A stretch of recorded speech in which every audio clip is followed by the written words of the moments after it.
ព្រោះងើយយូរម្លេះអូនអើយខឹងបងរឿងអ្វីប្រាប់បងបានទេកាយនៅក្បែរគ្នាតែចិត្តនៅឆ្ងាយហាក់ដូចនៅឆ្ងាយរាប់ម៉ឺនយោឆ្ន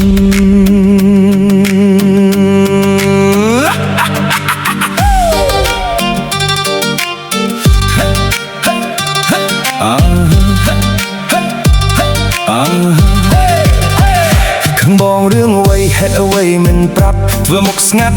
ឲ្យបងឈឺចិត្តកាយយើងនៅក្បែរតែចិត្តអូនឆ្ងាយបងសួរប៉ុន្មានដងក៏អូនមិននិយាយតើបងធ្វើខុសអ្វីសូមប្រាប់បងផងកុំឲ្យបងគិតខុសរហូតដល់យប់បើមានរឿងអ្វីដែលធ្វើឲ្យអូនឈឺ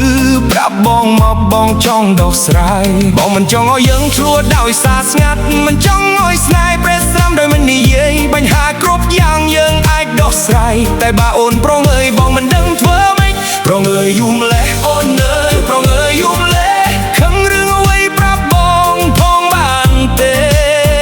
កាយនៅក្បែរគ្នាតែចិត្តនៅឆ្ងាយដូចនៅរាប់ម៉ឺនយោជពីបងទៅហើយកុំធ្វើប្រងើយកុំស្ងាត់មិនស្ដីវាមិនអាចដោះស្រាយបញ្ហាបានទេអូនមានរឿងអ្វីនិយាយគ្នាបានកុំទុកបងឲ្យឈឺចិត្តនឹងអស់សង្ឃឹមរាល់ថ្ងៃបងនៅតែព្យាយាមយល់ចិត្តតែអូនបែរជាបិទទ្វារបេះដូងបងចង់សួរតែខ្លាចអូនខឹងបងចង់និយាយតែអូនមិនចង់ស្ដាប់ស្នេហ៍យើងមានតម្លៃជាងការខឹងមួយពេលកុំឲ្យពាក្យមិននិយាយខ្លាយជាចិញ្ចឹងបើបងធ្វើខុសបងព្រមកែប្រែសំតែអូននិយាយកុំបែរចេញពីបងមិនខ្លាយពីថាអូនខឹងបងទេបងខ្លាយតែអូនលែងចង់និយាយព្រោះភាពស្ងាត់របស់អូនរាល់ថ្ងៃធ្វើឲ្យបងកាន់តែអស់ចិត្តប្រងើយយូរម្លេះអូនអើយប្រងើយយូរម្លេះខឹងរឿងអ្វីប្រាប់បងផងបានទេកាយនៅក្បែរគ្នាតែចិត្តនៅឆ្ងាយដូចនៅរាប់ម៉ឺនយោជពីបងទៅហើយកុំធ្វើប្រងើយកុំស្ងាត់មិនស្ដីមិនអាចដោះស្រាយបញ្ហាបានទេអូនមានរឿងអ្វីនិយាយគ្នាបានកុំទុកបងឲ្យឈឺចិត្តនឹងអស់សង្ឃឹមបើអូននៅស្រងអញសូមនិយាយជាមួយបងបើបងខុសបងសុំទោសពីចិត្តយើងជាគូស្នេហ៍មិនមែនជាស្ត្រូវមានអ្វីក៏និយាយកុំលាក់ក្នុងចិត្តការប្រងើយមិនធ្វើឲ្យរឿងនៅអរ៉ាំងទេការស្ងាត់មិនអាចជាបាល់បេះដូងបានបើនឹងមានស្នេហ៍សូមកាន់ដៃគ្នាហើយនិយាយគ្នាដើម្បីស្នេហ៍យើ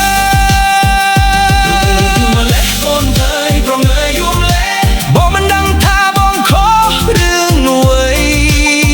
កាយនៅក្បែរគ្នាតែចិត្តនៅឆ្ងាយធ្វើឲ្យបងមានអារម្មណ៍ដូចនៅម្នាក់ឯ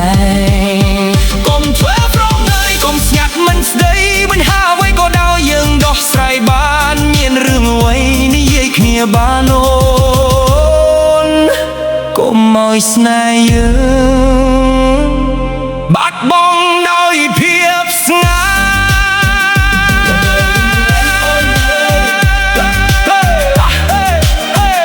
រំលឹកយូរម្លេះអូនអើយបាត់ខំបងប្រាប់បងមកកុំឲ្យកាយនៅក្បែរតែចិត្តអូននៅឆ្ងាយរាប់ម៉ឺនយោជ